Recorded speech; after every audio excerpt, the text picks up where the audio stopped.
Chegamos, enfim, a Daniel capítulo 6. Talvez o capítulo mais bem conhecido de todo o livro. O episódio famoso, né, e muito querido das nossas crianças, né, de Daniel na Cova dos Leões. Bem, essa é uma história por demais familiar e parece que suas lições são facilmente percebidas e aplicadas nas nossas vidas. Mas, ao nos determos os detalhes dessa história, veremos o quanto ela é rica e pode ensinar não só crianças, mas até pessoas já bem avançadas e experimentadas na fé.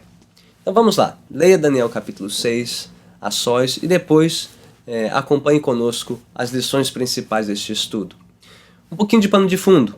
O que nós vimos em Daniel capítulo 5 é que o Império da Babilônia chegou a um fim, com a chegada de um novo império, o Império Medo-Persa, que se estabeleceu ali no Oriente Médio por volta do ano 539 a.C., surgiu um novo regime e uma nova maneira de governar no mundo antigo. Né? Os babilônios eles governavam como? Principalmente conquistando povos e aproveitando os melhores talentos das nações conquistadas para o serviço público na Babilônia. É o que fez Nabucodonosor quando trouxe Daniel e seus amigos para a sua corte. Já os persas tinham uma outra maneira de governar. Eles preferiam devolver os conquistados para suas terras, a fim de que, alegres por estarem na sua terra de origem, produzissem, trabalhassem, prosperassem e gerassem mais receita para os cofres públicos. Então, o que vemos no início do capítulo 6 de Daniel é o desafio de Dario, um subcomandante, provavelmente, do rei Ciro da Pérsia, para instalar esse novo regime tributário e administrativo no Império Persa. Né? E vemos Dario enfrentando uma certa dificuldade. Por quê? Bem, a Babilônia, como vimos, era um império decadente, que entrou num período de corrupção, e por isso mesmo deixou todos os seus serviçais públicos à mercê da Pérsia. Bem, Dario tinha que governar de alguma forma, aproveitou aqueles recursos humanos, mas muitos dos quais eram corruptos. Então, o que ele fez? Ele dividiu o império em 120 sátrapas, né, subadministradores, sob a regência de 3 supervisores que deveriam controlar as receitas e ver se tinha algum furo na contabilidade do reino. E um desses 3 supervisores era justamente Daniel, um homem íntegro, fiel até o fim da sua vida. Né? Isso já nos mostra alguma coisa, gente. Né? Daniel foi íntegro e fiel no meio extremamente corrupto, extremamente imoral, mas ele foi fiel. É possível ser fiel, sim, mesmo numa cultura tão habituada com o jeitinho, com os atalhos, com os pedágios, né, do pecado. Vemos um homem prestando um serviço fiel a Deus num ambiente totalmente corrompido e contrário à fé e sendo honrado pelo Senhor. Tanto é que, de tão fiel que Daniel era, ele acabou trazendo para si a inveja caluniosa dos outros governantes, né, dos outros responsáveis pela administração tributária da Pérsia. Bem, isso já nos traz a nossa primeira lição. O mundo é um lugar que conspira contra a fidelidade ao Senhor, a fidelidade dos servos de Deus. Daniel fez uma opção, ele seria um homem íntegro, um homem fiel. Ele não comprometeria seu testemunho de forma alguma naquela corte. Ele pôde ser um funcionário público fiel porque ele servia fielmente ao seu Deus. Né? E como é costumeiro, né, nesses momentos em que sal e luz começam a incomodar o mundo reage. E os companheiros de Daniel começaram a investigar se tinha alguma sujeira no currículo de Daniel. Não encontraram nada. E finalmente chegaram a essa conclusão. Bem, se nós vamos conseguir tirar Daniel de cena para que a gente possa implementar os nossos esquemas corruptos aqui, vamos ter que achar alguma maneira de colocar Daniel e o seu Deus contra o rei Dario. Né? É o que fizeram. Acharam uma maneira, uma tramóia lá para que Dario emitisse um decreto por 30 dias para que ninguém orasse ao seu Deus ou a quem quer que fosse, se não fosse por intermédio de Dario. Uma maneira de estabelecer a presença política e a força política de Dario nesse momento de transição de governo da Babilônia para a Pérsia, o que chamou muita atenção de Dario e disse: tudo bem. Mal imaginava Dario que esse esquema, essa proposta, que disseram os seus conselheiros vinha de toda a corte, mentira, Daniel não participou desse esquema, dessa proposta. E ele pensou, muito bem, tá bom, podem implementar isso. E, de repente, vemos um dilema. Será que Daniel continuaria sendo fiel a Deus, mesmo no momento, né, de provação no final da sua vida? Ou será que ele finalmente se curvaria às circunstâncias? Gente, o mundo não é fácil. Nós não servimos a Deus em circunstâncias ideais, mas no mundo real, cheio de pecado, de tentação, de provações. Não, o mundo não colabora com a nossa fidelidade a Deus. Pelo contrário, o mundo põe à prova a nossa integridade. Antes fosse que todos os crentes nesta terra, neste país, pudessem ter a integridade e a reputação de um Daniel, por exemplo, que não se adequou ao jeitinho da Babilônia, muito menos os governantes da Pérsia. Mas a verdade é que o mundo tenta, o mundo bate a nossa porta, o mundo quer de todas as formas colocar nós e o nosso Deus contra as autoridades, contra a maneira de ser e de viver deste mundo. Então já vemos esse alerta nos primeiros 9 versículos de Daniel capítulo 6.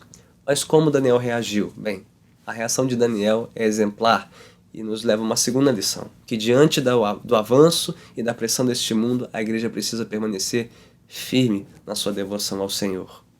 Há muitas coisas que, imagino eu, Daniel poderia ter feito naquele momento. Ele poderia ter se apresentado perante Dario para questionar a validade do decreto. Ora, se o decreto foi entregue ou apresentado ao rei em nome de toda a corte, Daniel não participou disso. Ele poderia ter questionado nesse sentido. Ele poderia ter pedido uma audiência com o rei e dito, olha rei, me isente desse decreto, afinal de contas eu tenho um currículo exemplar, sempre trabalhei pelo bem do império, entenda a minha situação. Não foi o que Daniel fez. E Daniel tampouco fez o seguinte, bem, 30 dias, passa rápido, eu posso continuar orando escondido, ninguém vai suspeitar que eu estou servindo a Deus desta forma, afinal de contas mais vale o meu testemunho, minha integridade, não preciso me arriscar a este ponto. 30 dias, fácil, dá para esconder aí por esse tempo, somente por esse tempo, a minha devoção ao Senhor. Não foi o que Daniel fez. Diz o texto a partir do versículo 10 que Daniel fez o que ele sempre fez. As circunstâncias mudaram, mas a fidelidade de Daniel ao Senhor não mudou. Como ele sempre fazia, todos os dias ele orava 3 vezes ao dia, sempre voltado para Jerusalém, símbolo da misericórdia do Senhor, da esperança de redenção. E diz mais, diz que Daniel continuava agradecendo ao Senhor. Ora, como nós comprometemos a nossa vida de oração, a nossa esperança no Senhor e as nossas ações de graças quando as circunstâncias nos são contrárias. Daniel poderia ter lamuriado, poderia ter reclamado diante do Senhor, Senhor, por que o Senhor me permitiu passar por mais essa provação, se eu estou sendo tão fiel? Ora, foi exatamente por isso que Deus permitiu que ele passasse por aquilo, porque ele era fiel. Ele queria honrar Daniel. Daniel não se curvou às circunstâncias, não se deixou levar pelo seu ambiente, ele continuou servindo a Deus com a mesma integridade diante de todos. Disse que ele continuou orando ao Senhor 3 vezes ao dia, com as janelas abertas para que todos pudessem ver, investigar e saber que ele não retrocederia na sua confiança ao Senhor. E será que Deus o livrou nesse momento? Não. Diz a continuação do texto que os governantes invejosos ficaram sabendo da decisão de Daniel, eles foram consultar Dario, cobraram dele o decreto de pena de morte na cova dos leões para todos que fossem desobedientes àquela ordem, e por mais que Dario tentasse se esquivar do decreto, para não perder um grande funcionário público, Daniel, ele se viu amarrado, porque se ele voltasse atrás daquela palavra, a sua imagem ficaria enfraquecida perante o império. Então, curioso, aquele que deveria ter maior razão para se impor, Dario, foi o que se viu mais fraco na sua determinação de cumprir a lei. E Daniel, que deveria ter mais razão para comprometer sua fé, foi quem permaneceu firme no Senhor. Ora, isso nos mostra claramente que o mundo é vacilante, o mundo não traz nenhuma segurança, nenhuma estabilidade, mas aqueles que permanecem firmes no Senhor, confiantes nele, estes podem enfrentar o que for. A igreja deve permanecer firme na sua devoção ao Senhor, mesmo em meio às provações e tribulações. Isso quer dizer que Deus sempre nos livrará? Não. Deus não livrou Daniel da cova dos leões. Ele o livraria na cova dos leões. Muitas vezes Deus não nos livra das provações, Ele nos livra em meio às provações e usa essas provações para fortalecer e amadurecer a nossa fé e a nossa confiança nele. O que nos leva ao desfecho da história. Aí sim, você já sabe o fim. E é algo maravilhoso, não? É algo que ainda encanta as nossas crianças e que ainda aquece o coração do santo mais maduro e experimentado. O que aconteceu? Pasmem. Quem deveria ter dormido bem aquela noite era Dario. Ele estava no palácio, cercado de entretenimento, cheio de luxo e mordomia. E sabe o que aconteceu? Ele não conseguiu pregar o olho. Diz o texto que o homem sofreu de insônia a noite toda, se perguntando se Daniel sobreviveria à cova dos leões. E quem deveria ter perdido o sono? Ora, Daniel. E não! Diz o texto que, com o raiar do sol no dia seguinte, o rei Dario foi quem correu até a cova dos leões para saber se Daniel estava vivo. E quem consolou quem? Foi Daniel quem consolou Dario. Em vez de Dario consolar Daniel, Daniel disse: Rei, nada me aconteceu, eu não sofri coisa alguma, pode ficar tranquilo porque Deus não achou falta alguma em mim. Daniel confiou no Senhor. O nome dele já dizia isso. Deus é juiz. Deus julgou a causa de Daniel e o preservou.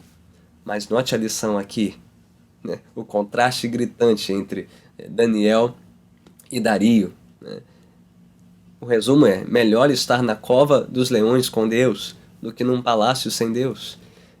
Melhor estar no meio da provação sabendo que Deus está ali conosco, como Daniel na cova dos leões, como seus amigos da fornalha, do que ter todas as regalias do mundo como Dario e não ter paz, não ter certeza da presença de Deus. Essa foi a diferença. Daniel venceu essa luta muito antes de entrar na cova dos leões. Ele venceu essa luta lá no quarto de oração, porque ele sabia que Deus estava com ele, ele pôde enfrentar o que viesse pela frente.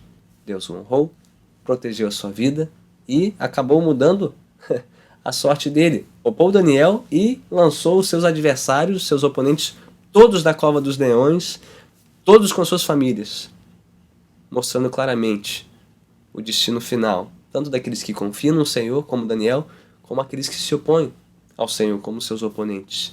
E Dario, então, conclui o capítulo falando novamente das glórias deste Deus, das glórias desse Senhor maravilhoso, que é sempre poderoso para salvar aqueles que confiam nele. O que isso tudo tem a nos ensinar? Quer dizer que Deus sempre nos livrará da cova dos leões ou na cova dos leões? Não, nem sempre. Outros já disseram que para cada Daniel existem uma centena de mártires, de servos fiéis a Deus que não foram poupados da morte. Hebreus 11 diz isso, a galeria dos heróis da fé. Alguns foram salvos da boca dos leões e outros não. Outros foram mortos, cerrados ao meio, perseguidos. A experiência de Daniel não é garantia de que sempre teremos livramento. A experiência de Daniel nos mostra uma coisa sim. Não é de sermos como Daniel e termos uma vida como Daniel. O que o texto nos ensina é que melhor estar na cova dos leões com o Senhor do que num palácio sem Ele. Deus é quem escreverá o resto dessa história, livrando-nos ou não. As circunstâncias podem mudar, o mundo pode nos oprimir, nós devemos ser fiéis a Deus.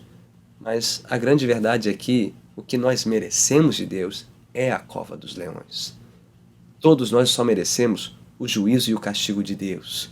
O livramento, só pela sua graça e misericórdia, foi o que Ele fez, enviando o seu Filho amado Jesus Cristo para algo muito pior que uma cova cheia de leões, mas para a cruz do Calvário, onde Ele assumiu sobre si todo o nosso pecado, o juízo, a punição eterna, e Ele ressuscitou. Ele venceu a morte, o pecado e o mundo, para que por meio dele vencêssemos também este mundo e o pecado, na certeza de que, acontecendo o que nos acontecer nesta vida, a nossa salvação eterna está garantida.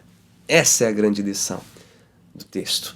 Este é o propósito de Daniel capítulo 6 na Bíblia. Não achar que tudo nos irá bem ou que Deus sempre nos livrará de todas as provações, mas saber que melhor é estar com o Senhor.